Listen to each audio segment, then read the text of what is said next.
Welcome to A Voice and Beyond. Today we have our very special guest, Dr. Jennifer Nash. So welcome to the show, Jennifer. How are you? I'm well. Thank you so much for having me, Marissa. I'm excited to be here today.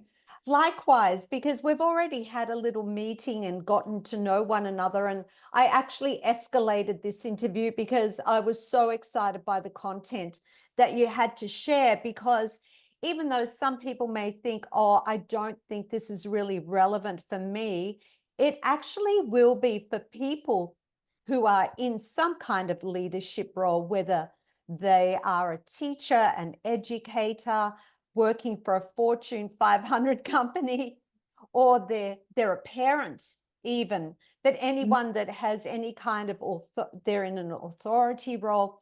This is highly relatable for so many people. So people listen to this with an open mind, because you'll be surprised how much you have to learn, as I did when I was talking with Jennifer. So a brief well, I was going to say this is not brief, but this is your bio here, Jen. You are a leadership expert and consultant to Fortune 50 organizations such as Google, Ford, Exxon Mobil, JP Morgan, IBM, Boeing, and Verizon. Oh my goodness. You are the founder and CEO of Jennifer Nash Coaching and Consulting, where you help successful leaders connect people and performance to deliver exceptional results. Your 25-year resume includes serving in executive and leadership roles at Deloitte Consulting and Ford Motor Company, and as an adjunct professor at the University of Michigan.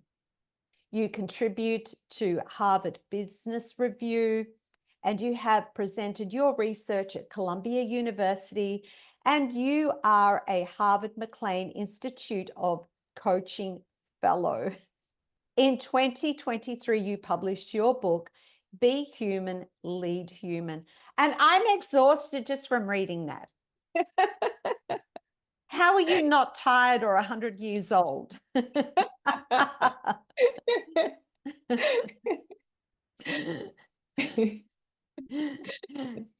Anyway, but I mean, as a woman, that is fantastic. And I want to start off, before we start with your journey, just reading through that earlier, I thought to myself, I mean, we're talking about uplifting women here in the world at the moment. Did you, as a woman, ever feel like an imposter in any of these situations, in the workplace, or as you were navigating through some of these roles? You know, that's a great question because, given the background that I had in, dance and in music, and in foreign languages, for me to go into the business world, in some ways I really felt like an imposter. I couldn't make sense of why things were happening the way they did. I didn't understand why people used sports terminology to refer to things. And so I spent a lot of time just observing and trying to figure out, where do I fit in Mm. this world? The first job I had was as a customer service representative, speaking French for an automotive company, and helping their dealerships, the mechanics in the dealerships fix the vehicles. And so, that was my foray into the business world. And it required a lot of listening, and it required a lot of communication, and it required a lot of, observing. And so the majority of the time, I was often the only woman in the room. And that sort of continued throughout my career. I was in, the automotive industry to start with, and then I moved into professional services. And when I was in professional services, I was often the only woman in the room, with a lot of men. And so there was sometimes a lot of imposter syndrome happening for me. Mhm. But I feel like um, it was something that helped me develop a sense of confidence and a sense of, Mhm. pride in what I did and that I was good at what I did. Yes, you Mhm. must share with us your journey from being that creative, where you started out doing your dancing, and you were playing, you were doing ballet and piano, and somehow you found yourself in this corporate world. And it's a great story, actually. I was fascinated to hear this, and I'm sure the listeners would love to hear this story as well. Yes, well, during undergrad, I was studying international business, and I wanted to have something that, could connect with that and get my passion for my languages involved. And so I decided to, work on my French and my German and Spanish and a little bit of Chinese. And so my first job out of college, um, I was working for like a data service, and I was helping them gather information like down at the courthouse. It was just this random gig that I had. And one of the recruiters that worked for that data company, she noticed my resume on the table, and she noticed that I spoke French, and she said to the person who was across from her in the room, "Hey, like I have this person next to me and their resume says they speak French. I know you're looking for somebody that also speaks French. Do you want to talk to them?" And that's how I ended up getting my first job in business, my first full-time job out of college. Um, so if I roll that back to, having this background in dance and in music, and in foreign languages, I think it really formed my perspectives in a certain way. And it helped me look at the world very differently, I think, than most people in the business world do, because this is just a different way of thinking. Mm-hmm. And so bringing that perspective and bringing that uniqueness and that strength of mine, into the business world also made it a little bit challenging at the same time for me to feel like I fit, for me to feel like I knew what I was doing, and for me to feel like I belonged in a lot of ways. And so, I to make up for that and compensate for that, in my feeling, I decided that I was going to just observe and try to figure out what was going on around me. And that led me to really, wanting to understand more about the business world and why people behaved in the way that they did and what motivated their behaviors and what thinking drove that behavior. Mm. What kinds of behaviors did you observe that you were thinking, I don't know why they're acting out in this particular way, or why are people choosing to make this decision as opposed to that decision? What was going on in your mind, and what were you seeing? Oftentimes I would see like people would take credit for other people's work. Ah, And I, that was such a foreign idea to me. Like I mm, couldn't figure out why they were doing that. mm-hmm, And then as time went on, I realized, oh, well, they're taking credit for other people's work because perhaps they're not capable of doing that kind of work and having that result themselves. Um, Secondly, they want the recognition and the adoration from others for having, delivered those results. Um, and thirdly, they were looking at it as a lever to help them move up the ladder and get ahead of other people. And so in a lot of ways, it was a very self-serving kind of interest and kind of behavior that was taking place. And for me, with, coming from a background where, a lot of things were partnered, it was a little odd. Like I thought, wouldn't we want to collaborate and work together? And that way we could help everyone elevate performance. Um, so that's one example of things that I noticed. mm-hmm. Sorry, I'm sitting here nodding and smiling because that goes on in the singing voice community as well, and in academia Yeah. also. What path did you decide to choose? And how did that elevate you to being in the positions that you found yourself in, working with these amazing companies, these globally well-known, highly successful corporations? hmm So like I said, I spent a lot of time in industry. I worked in the automotive industry for quite a while, and I decided to go back to school, and get my MBA. Mhm, And while I was doing that, the company I was working for was going through a pretty difficult time, economically, and the economy at that time was in a recession. mhm, And so the company was fighting to stay alive. And I was in my finance class at the business school at Ross School of Business, and I decided that the things that the CEO was going through at the time, maybe it would be helpful for him to just have like some appreciation because he had a pretty tough job at that time. He was trying to keep the company from going under. And based on what I had understood from my finance class, he had just taken out essentially what he called a big home improvement loan to keep the company afloat. And in fact, he even mortgaged like, the logo for the company on the side of the building. It was that dire straits. And so I felt like, he's got a pretty tough job and maybe he could use some appreciation. And my department had decided to put together an appreciation event because morale was low. Remember, it Mm, was a recessionary time and people mhm. were, there were a lot of people being laid off. And so I decided to write a note of appreciation to the CEO of the company. And I, went through quite a bit to get that note of appreciation to the CEO. I tell the story in my book, Be Human, Lead Human. And when the CEO received that note, he actually contacted me and let me know how much that note meant to him and basically thanked me for thanking him, for doing a great job. And I just thought that was really so unusual to me. Like at that point in Yes. my career, I'd been working for 16 years full time in industry. And that was really the first time that I had had a leader like acknowledge something in that way. And he even took it a step further because not only did he call me and thank me for that, but he also wrote me a handwritten letter.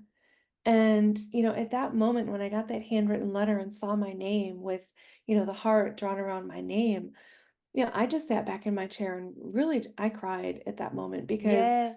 it was the first time I felt seen as a human being in the workplace.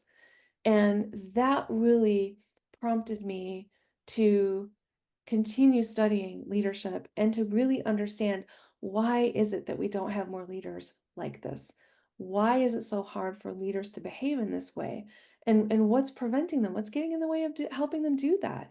Mm. And so I spent the rest of my MBA focusing on that at the University of Michigan. And then I went on and I did more study at Case Western Reserve University in Cleveland, Ohio for my PhD work and looked at what made leaders outstanding versus leaders that were average. And so all of that research, plus additional field research after I graduated from Case Western, formed the basis for the book. And it helped clarify like the leaders that are doing these kinds of things that I call human leadership, recognizing the human element in the workplace and helping people be their best selves at work and deliver performance in that way. That is how I came to study what I'm studying. And then I started my own business. And Mm. now I help organizations bring the human element of business back to the forefront. Amazing. Amazing work. So, what do you believe are the attributes of a great leader? Yes. So I think that right now we are at an inflection point with leadership as we know it. I think that we have been in this space of old school or old style leadership where command and control was pretty much the default and what people observed around them. So they Mm. felt that that was the default behavior that Hmm. they should also role model, right? Because we Hmm. learn by mimicking. Yes. And so since COVID, the workplace, all different environments have changed since COVID, and Yes. it's drastically changed. And so what worked before doesn't necessarily work now. And people want to have that autonomy. They want to have a voice in how they work and where they work and when they work and why they work. Hmm. And so leadership is at an inflection point because it's now an opportunity for leadership to rethink how we think about and how we practice leadership and bring that human element to the forefront. Mm. COVID forced leaders to realize that they needed tools to lead people, and the toolboxes with those tools were empty. They have tools to lead projects and tasks, which is what they were doing prior to COVID. And then they found Hmm. out during COVID it doesn't work very well because Uh, now we had human on display, right? Before Zoom had blur, we saw everything, the messiness of life going on, kids walking across, cats walking across the screen. And leaders realize like, wow, I just don't have the tools to deal with this. I don't know how to handle this because Mm, my old methods weren't working anymore. And I couldn't rely on them because we're not in person. And so I have to do all of this remote. How do I do this? I don't have tools for remote work. I don't have tools to lead people really. And so it became an opportunity for leaders to rethink how they practice. But there weren't many places offering any kind of training to help them do that. And so now, that's what I focus on with my work is helping leaders be those human leaders where they're putting people first.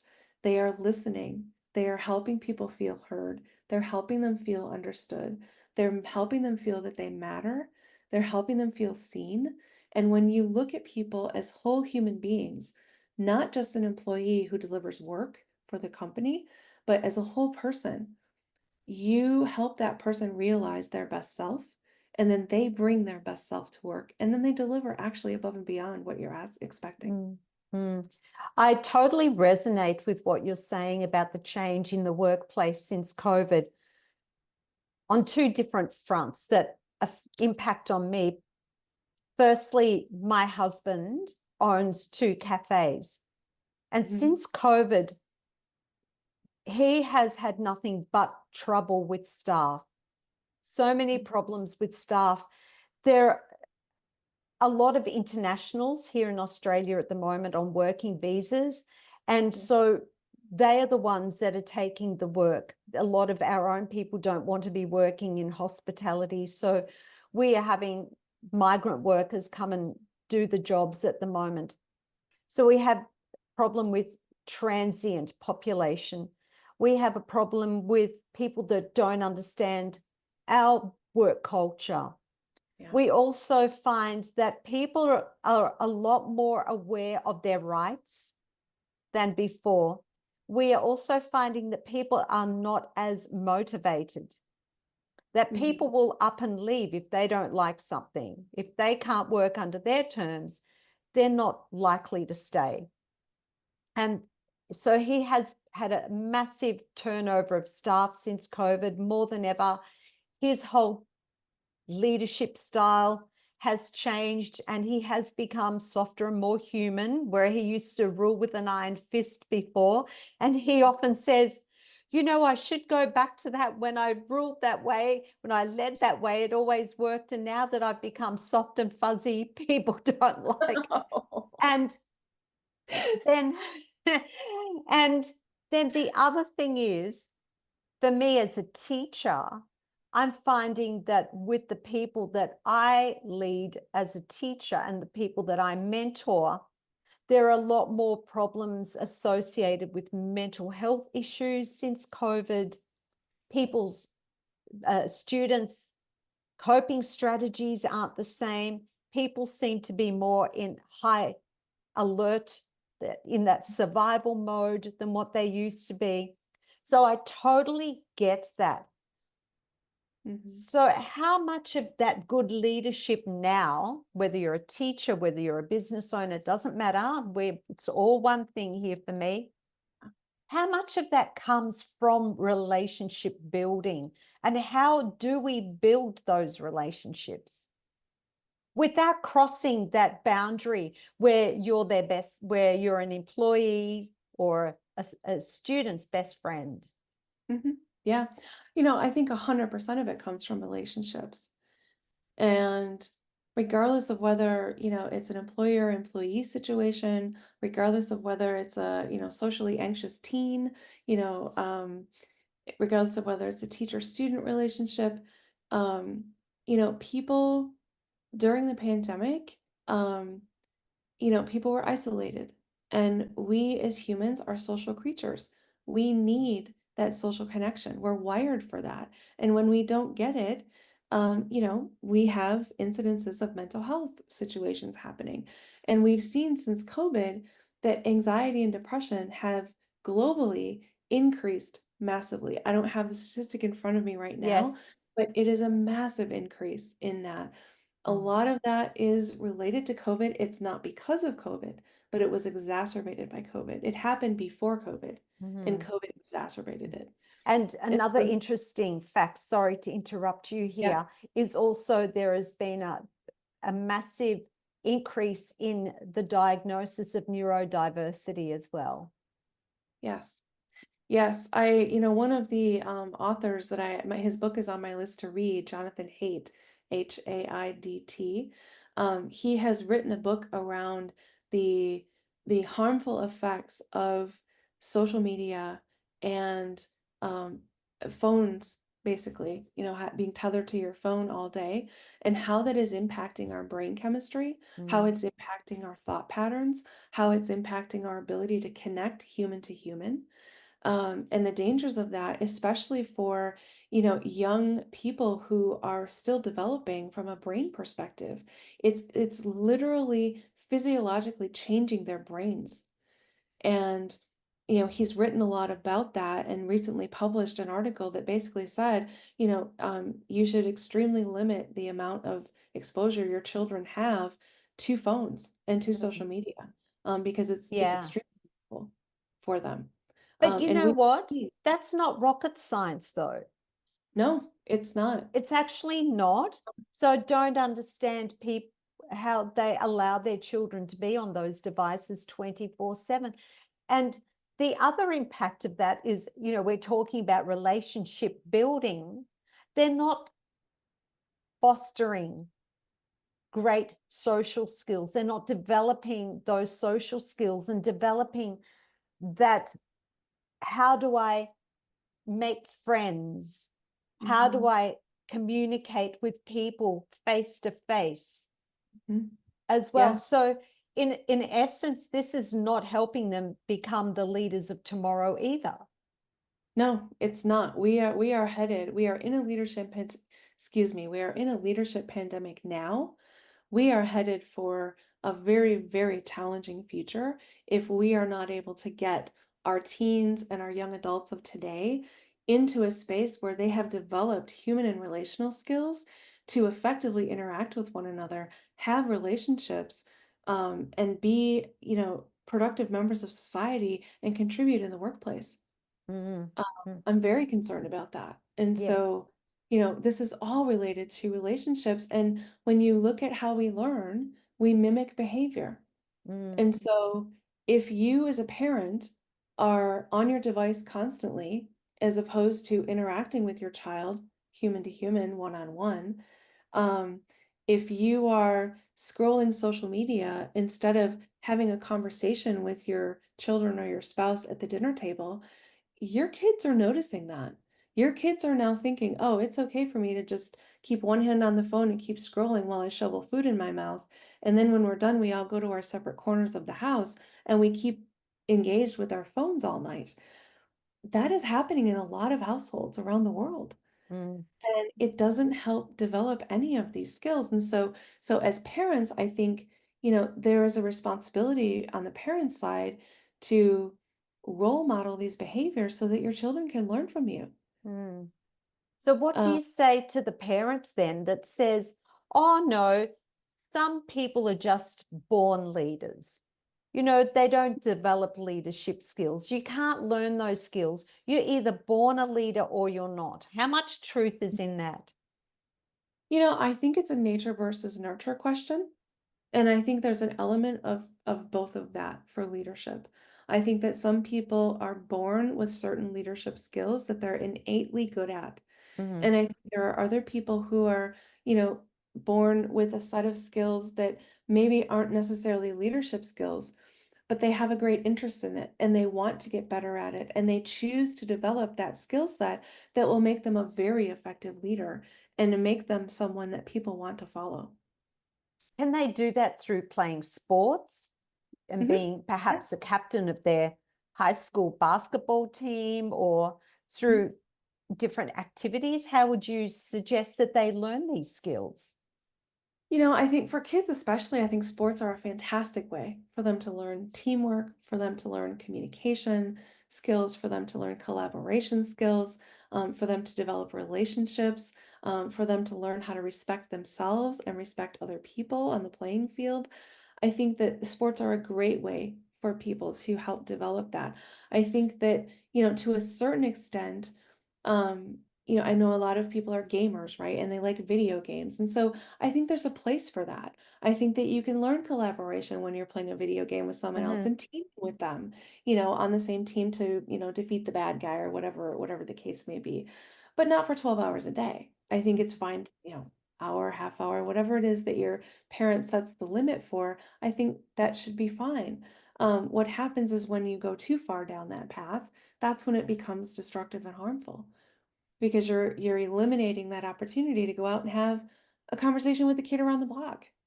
Mm. So if we, backing back and now talking about ourselves, the adults as leaders, if we are in that leadership role and we're Mhm, struggling with that role, mhm. and we may have a difficult student or an employee that's under our leadership, how much of that repair work then begins with us as the authority figure? Do we have to check in on ourselves and do the intrinsic work as well? Yes, 100%. A lot of people will say that leadership, oh, it's just all about leading others. But I have a little bit of a different perspective on that. I actually believe that you have to lead yourself first. And what I mean by that is you have to manage yourself emotionally. Mm, You have to conduct yourself in a way that when others are looking to you for that example, you're role modeling the behavior that you want them to emulate. So if something happens and you're having a conflict with someone and they fly off the handle and get mad and yell at you, and you as the leader turn around and yell right back at them, that is not helpful to handling that conflict and de-escalating the situation. It actually makes it worse. And so it starts to have this effect like this, as opposed to you maintaining your emotional equanimity and you mm, bring down the tone of the conversation. And that person then catches that emotional and they come down as well until finally you're both in a place where you can be thinking rationally and talking rationally and then have a constructive conversation about what it is. mm. Oftentimes what I find with conflict is that there hasn't been clear expectations set. So the leader Yes. or somebody may think, oh, this is what was expected of me. And the other person says, well, that's not what I wanted you to do at all. I wanted you to do this. And so that clear communication and the clear expectation setting is one of the first things that is helpful to building that relationship on a firm, solid foundation. Mm. My husband needs to hear that. Because that's one thing he'll say, that they're not doing their job properly. And I say, well, I think that may come back to the training. Who's training this person? Do you know, Right, if you're not training them and your manager is, do you know what they're doing in that training with that new employee? But right. I love this, even for us as teachers, educators, and this would be with bosses. I Yep. know I have to do a lot of work on myself on a daily level to Mhm. manage my emotions. I have anxiety. I suffer with anxiety. I went through a stage a couple of years ago where I was grieving. I was mourning the loss of my mum and I was back at work. And I had to do a lot of checking in. So I've developed a lot of self care practices, such as meditation, gratitude journal, going Mhm. for a walk, exercising, making sure I get good sleep, trying to eat cleanly as possible. So I have a lot of things. So when I show up, I have energy. I am not caught up with carrying my own baggage into that teaching studio. Mhm. I leave my biases at the door and being very intentional. The days that I teach, I even write what my intentions are for that day. It could be today, I'm going to make sure that I listen well. Today, I am going to be the best teacher I can possibly be. And if I have a student that I know is a bit of a difficult student at that time, I set the intention that I'm going to fill my room with love. Mhm. So there's a lot of things. We can't just turn up and expect everything's going to fall into place because we command respect. We Right. demand that people listen to what we say. We have to, it comes back to that relationship building, but it does 100% start with us, and we've got to leave our biases at the door. We've got to be good listeners. Sometimes people just want to be heard. Exactly. Yeah. Exactly. Yes. And, in a society where, technology has all these opportunities to bring us together, and it's wonderful for that, we're more disconnected than ever. We have countries that are creating ministers of loneliness Mm. because people are so lonely. It's an epidemic. Yet the technology is supposed to bring us together and it's not helping alleviate the loneliness. No, no. Yes, working on ourselves first is critical, Mm. regardless of what area and profession you're in. Yes. And it's really funny because quite often too, just going back to my husband, he's going to think, oh my gosh, my wife needs to keep her mouth shut. But wouldn't be the first time he would think that. But he will often come home and he will have a rant about Mm, an employee. mhm. And everything that he's saying that he does not like about that person are all the traits that he has. And I will think to myself, but you do that. But that's you. That's how you communicate. They're words that you use.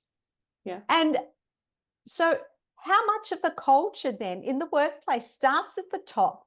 And do we, as bosses or in that leadership role, do we attract ourselves as employees? Well, to answer the first part of the question, the culture starts at the top. Leaders, teachers, parents, you set the culture. You create the norms for what the culture is supposed to be. And so you do that with your behaviors, what people see you doing, right? Your actions. You do that with how you think about things because that informs your behaviors that you role model and emulate. Um, and so often, what we see, what when we see something in someone else that we dislike, oftentimes it's because it's like we're looking in a mirror and we see those things about ourselves that we don't really like, in that mirror and then reflected. And so that is always something to keep in mind, right? Like it's always helpful when something triggers you like that to ask yourself the question, what is it about that that's bothering me? Mm, mm. Because in that moment, it's all about you. It's not about the other person having a problem or doing something wrong or doing something in a way that you wouldn't have done it. It's really about you and your issue with either they didn't do it the way you wanted them to do it, or you had an expectation that you expected them to meet, but you didn't tell them what that was. Exactly, exactly.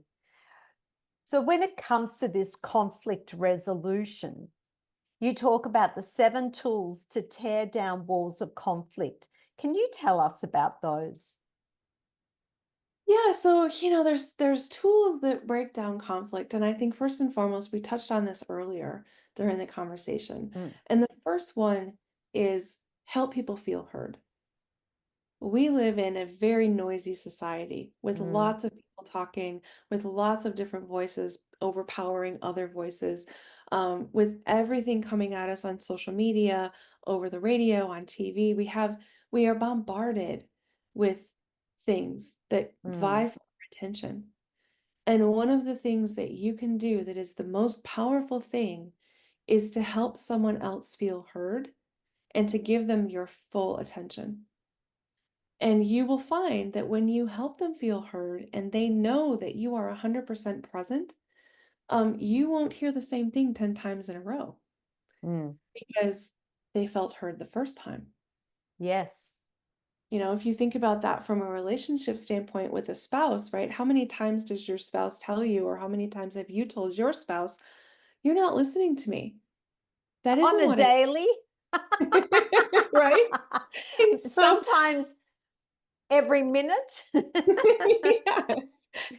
Yes. And so, I think we have an opportunity there to really lean in and put the phone down, turn off the TV, make ourselves completely present, 100% there, focused on this other human being who has something they need to share and want to share with us, and help them feel heard and respect them for that and give them that gift of being present.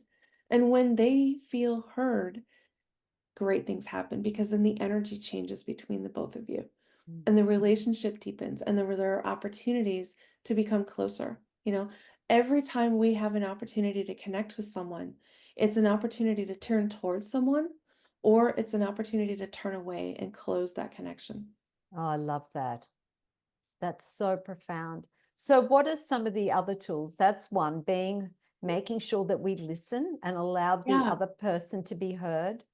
Yes, that's the first one. The second one is it takes that a little bit deeper. So now that you've heard what the person is saying and you've listened, now you want to demonstrate to them that they are understood, that you understand what they are saying. And so that becomes more of um a process where you can use inquiry to ask them questions. Well, I heard you say this. Is this what you meant? Right? Mhm. So checking to make sure that and confirming that you understood the message that they're sending, right? That's the second tool that you can use to help break down conflict. Okay. And what else do you have in your Yeah. toolbox? Yeah. So there's four more tools. I Yes. think there's five more tools. So the third one is mattering, right? And with mattering, we want to help people feel like they matter, right?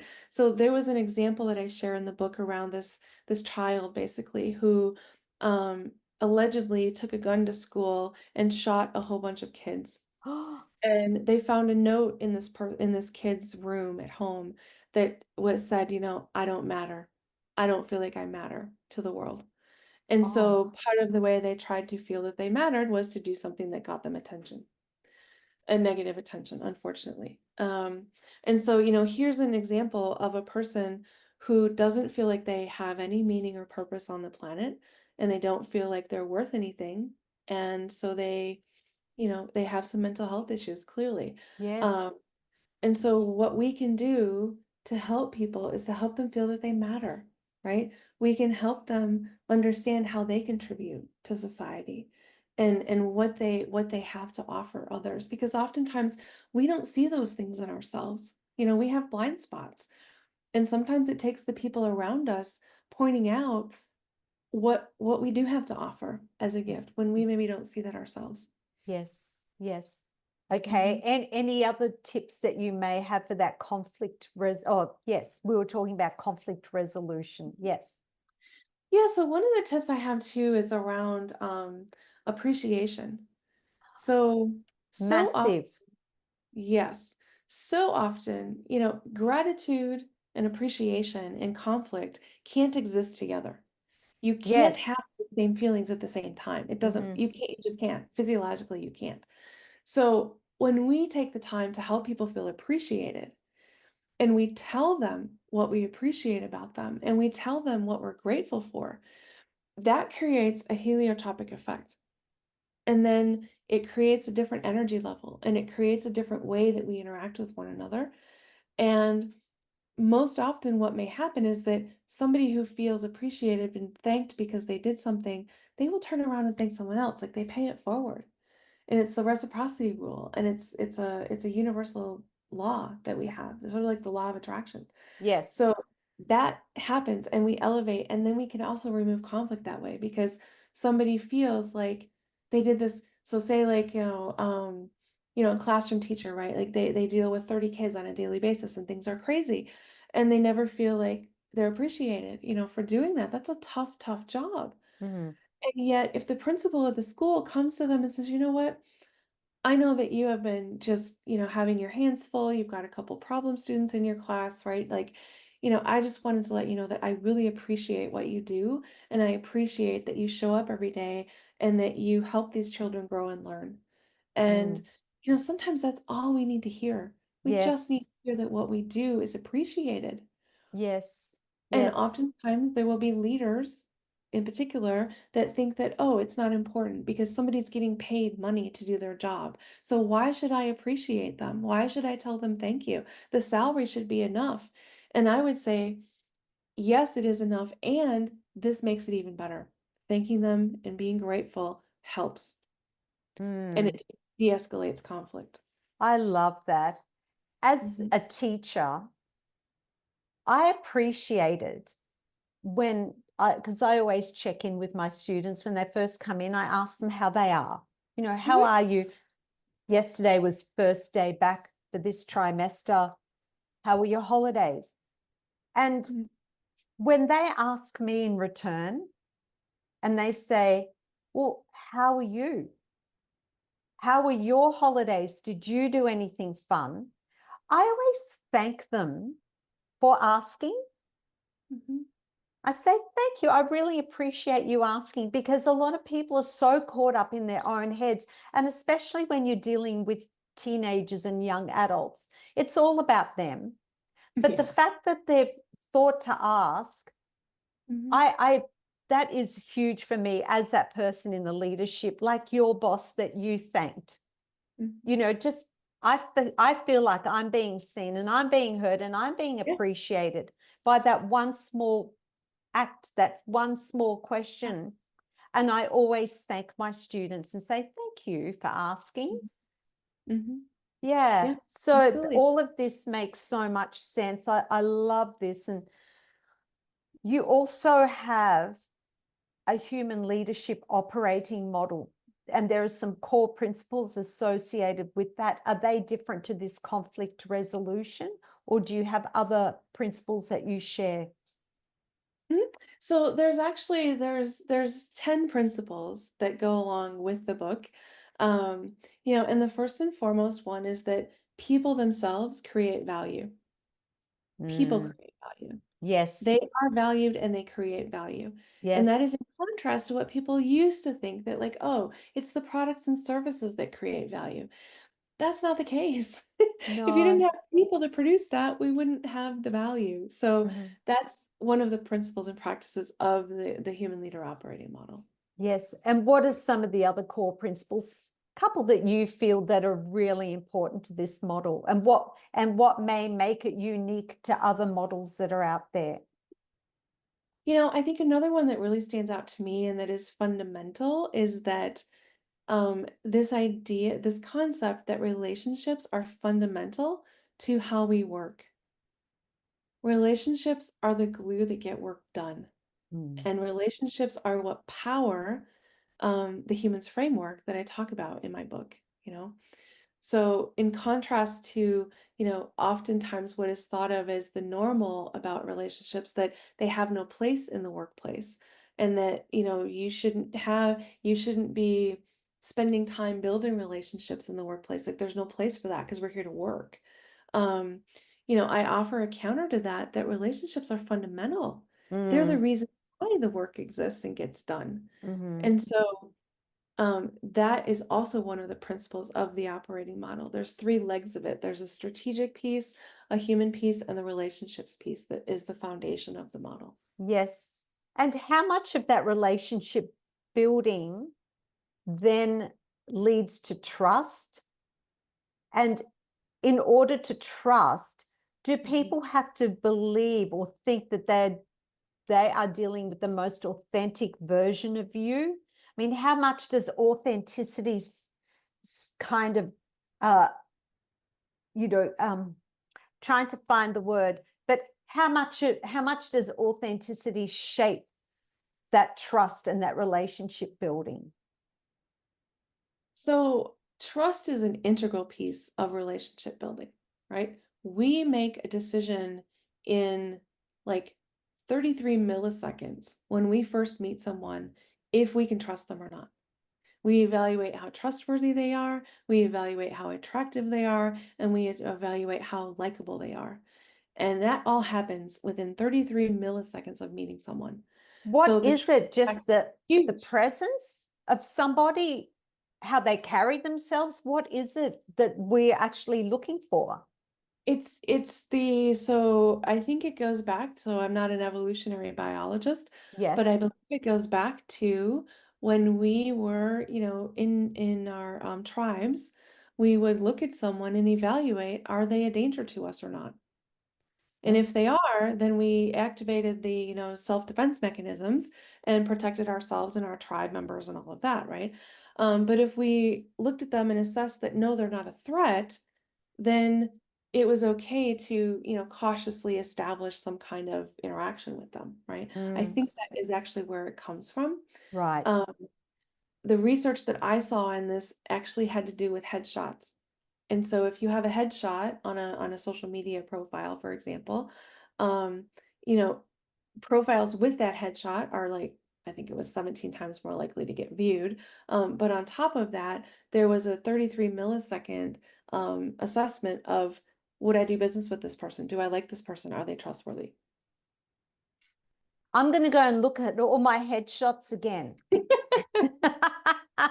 Yeah. People, you can trust me. Don't look at my headshots. Yeah. Now, there's always caveats to that, right? So I don't want people writing into you and saying, oh, well, this person was this and they did this. And there's Mm, always exceptions to that, mhm, right? Because mhm. we have our own perceptions of what we perceive when we look at something. Yes, But in general, that is what people are assessing when they look at someone's profile or yes. someone's chat. And so from a relationship standpoint, that trust is huge because without that trust, we can't have a relationship with someone. It doesn't work because we are in a psychologically unsafe space. And then we aren't able to show up as our authentic selves because we have put on that veil of protection. Mm, yes. So you go into that fight or flight mode when you're around that person. You have your guard up, you're in survival Yeah. mode. It's Yes, like you are entering into a danger zone around that person. exactly. That's exactly Oh, right. Mhm. so how can leaders begin to assess then and improve on their own human and relational skills using your book as a guide? So the first thing they can do, they can pick up a copy of the book and read it. That would be very helpful. It gives them a nice overview of what those human and relational skills are, and it Mhm. wraps it up into a nice bow with the framework that they can then put in their toolbox and take with them. The second thing they can do is take the Human Leader Index, which is a complimentary assessment that's on my website. It's also in the book in a paper format, but they can take it on the website in an electronic format. And then that format will give them a nice report of where they fall with their human and relational skills capabilities and give them some suggestions for where they could target if they choose to, and then they can create an action plan and how they want to move forward. So that assessment is valid no matter what industry you work in, no matter what role that you have, or the title that you have.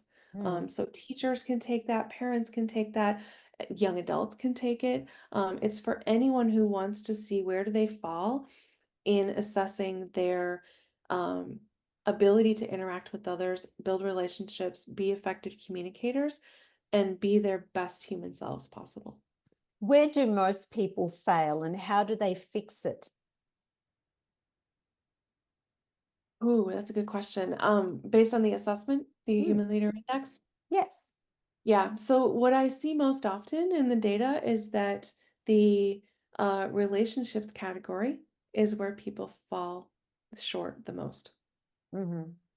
And I'm not Okay. surprised by that because that is something that we are struggling with as a society today. Um, and it also, it isn't something that's taught in school. We're not taught how to build relationships with people. We're not taught how to effectively communicate. It's like these things are just things we're supposed to pick up somewhere somehow. But there's actually frameworks on how to do this, and there's people around to help you and support you and courses to take. And so I think, understanding where you fall on those dimensions is the first step to building that awareness, and then you can take action. Hmm. Hmm. Wow. And then you have the problem with burnout and disengagement, where today I know there are so many, not just leaders, but people that are in their jobs, and we're hitting a crisis. People are stressed out, they're maxed out, they're burnt out. Yeah. How do we address these challenges as we move into the future? It's a great question, and it's a systemic answer. I don't think there's just one silver bullet that will solve that because there are so many factors that go into that. A lot of the leaders that I'm coaching today, we talk a lot about how do you delegate effectively? How do you prioritize your time effectively? What are you saying no to so that you can say yes to these Mm. other things that give you more time and that recharge you and refuel you? You know, you mentioned your um, um, mechanisms that you have in place, right, to maintain your physical and mental health. And Yes. those are a lot of the things that I talk about with my clients as well. You know, how do we help you operate at a peak performance level? What are the things we need to put in place for that? And Mm. so often it's some of the basics, right? It's sleep, it's adequate sleep, it's sufficient sleep, it's quality of Yes. sleep.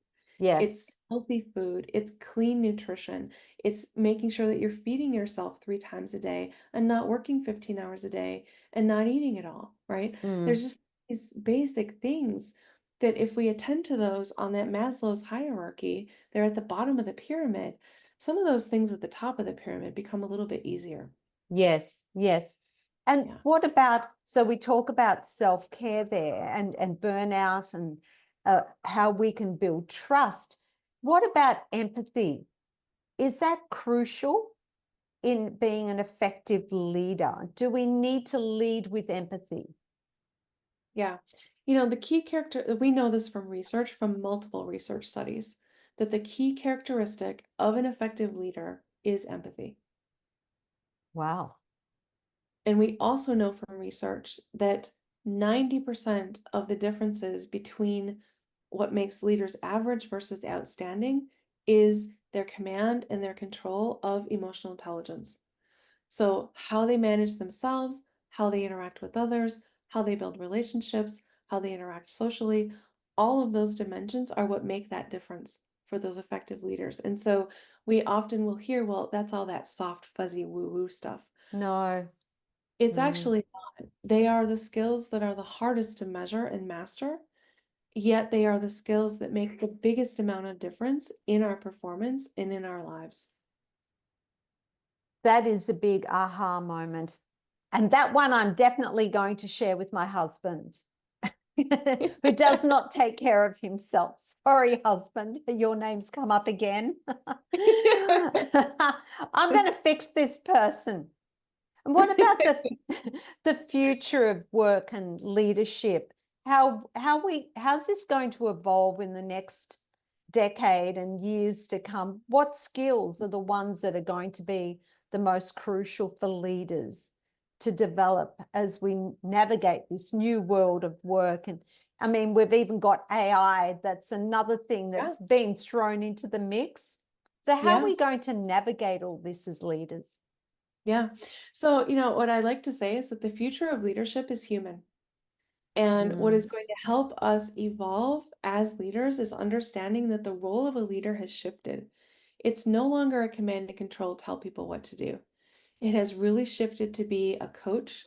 It has shifted to be a facilitator.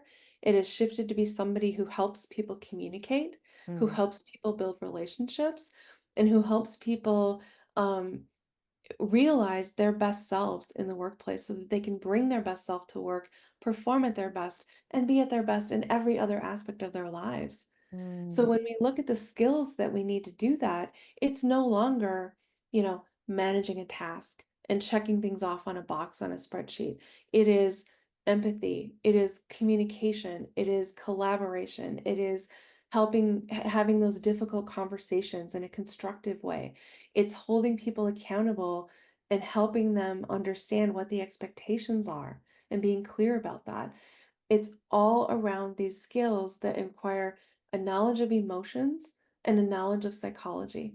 And that's what I mean when I say we need to bring the human element back to the forefront. And Mm. those are the skills that leaders need to be effective going forward. Yes. What about young professionals who aspire to be leaders in their fields? What advice would you give to a young professional that's listening to you speak today? And by the way, I can't imagine you being a boss because either you are a smiling assassin or a wolf in sheep's clothing because you're so quietly and beautifully spoken and so calm. I can't imagine you dealing with all these corporate people. Oh, I have worked very hard to be an emotional equanimity Jedi. It's like I'm listening to you and I'm going, you've worked with these people and they listen to you. You're so calm. I could listen to you talk all day. Maybe that's how Aw. you get them in. Yeah, I think one advice I would have for younger professionals or younger, people in general, like Gen Z, first of all, pick up a copy of my book. I promise you, it is not Mhm, boring. I promise you, you will be entertained. It tells stories and it gives you examples of what these attributes and these qualities look like in real life, so mhm, you can relate to them. mhm. Um, the more you can build your social skills muscle and the more you can effectively communicate, bring people together, and build relationships, the more success you will have in your life Yes, on a personal dimension yes, as well as on a professional dimension. yes. Amazing. So, what is one key message you hope that our listeners will take away from this, or maybe a golden nugget from your book? Be Hmm. human, lead human. What's one nugget? Oh my goodness. There's so many. I If think one, someone, sorry, I yeah, suppose if someone wanted to start making a change today, let's mhm, make that the question. okay, Rather yeah, than it being, there's so many, let's just start yeah. with one simple thing that people could do today to start making a change in the way that they lead. Mhm. The one very simple thing that people can do to make a change in how they lead today, it does not take any extra time, it does not take any money, um, would be to ask questions. Mm, that's how Just you simple, learn. exactly. And it's also how we make sense of the world around us. So instead of telling someone something, stifle that urge and turn that into a question. And see what happens in the relationship and see what happens with the dynamic and see what happens, how the energy shifts between the two of you. Mm, amazing. It's true though. I've been an observer when there's been a job interview going on, and the person who was doing the interviewing did all the talking, and the Mhm. new hire did not say a word, and they were hired. And then this person wondered why the new hire didn't work out. Yeah. And I'm thinking, "Ooh, that's how you learn, is by asking questions." Is there Mhm. anything else that you wanted to add to this interview that perhaps we haven't covered off on and you believe is really important for our listeners to hear? I think one of the themes that comes up quite often with my clients is this theme of, am I good enough? Did I do enough? Um, and I think for people listening, I would share with them, you are enough just as you are. Mm, You are enough. And you are a gift to the world. Shine your light brightly. The world needs you. mm, mm. In my gratitude journal every morning, I always write, I start by saying, I am worth the effort. Always have been and always will be. Mhm. Today, I value myself and all that I am, and I'm willing, prepared to do whatever it takes to make this happen. And that is the first thing that I write every morning. I It's don't beautiful. always feel that way, Mhm. but at least I feel like I'm doing something. I'm working on myself in some manner. I mean, I honestly feel that a lot of this does start with what on ourselves. We have to look within us before we start looking at what is going on at that person that we're working with. Right. We have Exactly. to we have to do that reflective work. We have to work intrinsically. We have to take care of ourselves. look Mhm. after our own most basic human needs. We have to leave our biases at the door. There are so many layers to this, and I love what you're doing. I think you're doing amazing work, and I think it's so cool that you're doing this work too, and you're dealing with these people, and you're still so calm. Well, for some of the people who are really like on the edge, I actually teach leadership through ballroom dance. So that is really fun for me because it takes a certain person who thinks differently to be open to doing something like that. And I just love that opportunity when people are so willing to, challenge their own paradigms and think differently. They walk away from that experience going, oh my gosh, like so many things in my life have shifted. Mm. And I'm not the same person I was before I walked into that dance studio. So do you teach that dance class? Mhm. You Yeah. teach the ballroom dance. Oh my gosh. Jennifer, is there anything you can't do? I can't draw and I can't sing. Okay. Well, maybe we can do a contra deal. I'll teach you to sing and you can teach me more about this stuff. That sounds great. And I then, would love that. yeah, and I then we have a get to lot of hang out. information. Yeah, and then we get to hang out more. Yeah, that would be, I would love that. Okay, that sounds like fun. So we're going Yeah. to wrap this up. Where can people find your book? Sure. So they can find my book online at the Amazon AU website. They can also find it wherever they choose to buy their books. The books, local bookstores can order it and get that in. There's typically a couple week wait to do that, but they can Mhm, get that in. mhm. They just have to go in and request it. And they can also find me online. So my website is drjennifernash.com. That's drjennifernash.com. And there they'll also find the Human Leader Index that we mentioned earlier that's complimentary. Yes, I'm going to do that. Hmm. That Yeah. sounds like, yeah, I would like to do that. Okay, and I'll let you know how I go. Yes, I would love to hear that. And Yeah, maybe it sounds like from what we've had a conversation around today that your husband might be interested in taking it too. we could do it together. You could, and then you He could can compare do your his and I'll. Sorry, I have to laugh. I won't tell you why I'm laughing. Okay. This is a very serious conversation. We've had a lot of laughs through it. But I do appreciate you. I love the work that you're doing. I'm so proud of you as a woman, this amazing leadership work that you're doing. You're showing men the way. It's incredible. Yeah, Well, thank you. yeah, Thank you. yeah. I appreciate you recognizing that. And, the more we can share this message and spread this message, the more that we'll make change in the world. And that's my purpose and why I'm here. Yes. So everybody go and get your copy of the book. Be human, lead human, and let's all be amazing human beings and leaders. And teach our children to be the same. Lead by example. Yes. Yeah. Well, thank you. This has been a most inspiring conversation. I've loved hanging out with you. It didn't feel like an interview for me. It felt like I was hanging out. It was so cool. You shared some brilliant pearls of wisdom there. Keep doing what you're doing. And thank you so much for your time, Jennifer. Oh, We'll thank you catch so up much. for that singing lesson. Yes, I would love that. And thank you so much for having me today. It's been a total pleasure. Thank you. Okay, take care. Bye.